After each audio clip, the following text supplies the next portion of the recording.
سلامونه ملګرو، څنګه چې تاسو ته پته ده د سرې شاه مدرسه کې کوم پروګرام شروع دی، نو هغې باره کې مفتي صاحب نه تپوسونه کوو چې آیا مفتي صاحب څنګه چل خیر دی جی، الله دې خوشحاله که ذاکر به الله دې ستا قدر وکړي ته دلته موږ له رالې او په دې سخت وخت کې زموږ تپوس ته وکړو. د پروګرام باره کې تا سوال وکړو. الحمدلله پروګرام تیاری ډېر حده پورې مکمل شوي دي او ملګرو خدمات جاری دي او انتظامات زموږ الحمدلله ښه برابر دي. زموږ لومبی اجلاس هغه وشو له طالبانو د والدینو سره د پروګرام په هکله. دویم اجلاس بیا تېر جمعرات په ورځ باندې وشو. د علاقې چې څومره علما کرام دي دا هم راغوښتي وو، هغوی سره هم د پروګرام په هکله باندې خبرې اترې وکړې.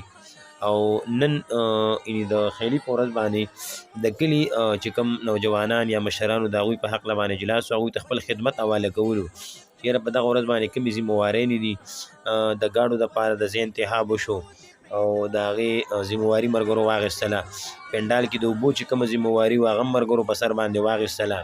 بیا د سیکیورټي انتظامات باره کې مونږ د خپل متعلقه چې کومه تاڼه ده هغې ته مې اطلاع ورکړې ده او سیکیورټي به انشاءالله مونږ له راکوي او داسې کلیواله به انشاءالله خپل انتظامات سیټ کوي.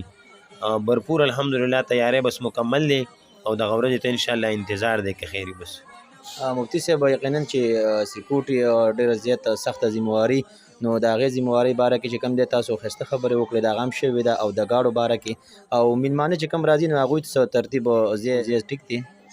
الحمدلله ځای خو مونږ برابر کړی دی او پنډال چې زمونږ کم دی نو دا د مدرسې پنډال وی جامعه دارالعلوم صدیقیه اسره شاه چوک تاثیر پناغار محمد ایجنسی په هغې کې چې کوم دننه زمونږ ایریا ده الحمدلله دا ښه کولاو ده او نور کل په شانې په هغې کې الحمدلله زمونږ پروګرام به کېږي. نو انشاءالله چې مونږ مطمئن یو که خیره چې کوم ملګري دي په دې کې به راضي شي که خیره کولاو میدان دی. مفتي صاحب دا ورځ که بیا تاسو دوی ته وښودې نو ډېر ښه به وي. ټولو ملګرو ته زما له طرف نه درخواست دی چې که خیرې دې موقع نه فایده والی. تقریبا مونږ سره د 110 نه زیات طالبان داسې دي چې هغوی د قرآن شریف ختمونه دي، په دې کې حافظان دي، ترجمې واله دي، ناظرې واله دي او تجوید واله دي. نو تاسو دا موقع مه مس کوئ او په دې کې دعاګانې قبلیږي، پاکان نیکان خلک راځي دې مجلس ته. نو کوشش کوئ په دې کې په هر صورت سره انشاءالله خپل دنیاوي کارونه پرېږدئ او دې پروګرام کې شرکت وکړئ. زموږ غرض او مقصد هم دا دی چې عوام الناس ته پیده میلو شي، دنیاوي پیده هم میلو شي، دیني پیده هم میلو شي، اخروي پیده هم میلو شي انشاءالله. نو تاکې دعاګانې قبلیږي. دې کې به زمونږ مهمان چې کوم دی د ایشیا په سطح باندې نن سبا کوم دی شیخ المشایخ شیخ المحدثین حضرت مولانا محمد ادریس صاحب دامت برکاتهم هغوی به هم تشریف راوړي، ورسره مفتی ګوهر علي شاه صاحب، ورسره مفتی یار محمد صاحب 400 مرکز والا، دغه رنګې مخکې چې کوم ګلوکار او شهنشاه باچا چې اوس په شاه جهان باچا باندې مشهور دی هغوی هم انشاءالله تشریف راوړي. مفتی قاری روح الله صاحب دامت برکاتهم، دغسې ګڼ شمېر نور علما کرام شو، ډاګو بابا جي فرزند، مفتی ملک اسرارالدین صاحب وغیره، دا ټول به انشاءالله دوی به تشریف راوړي پروګرام له مونږ تاسو ته مخاطب کېږي.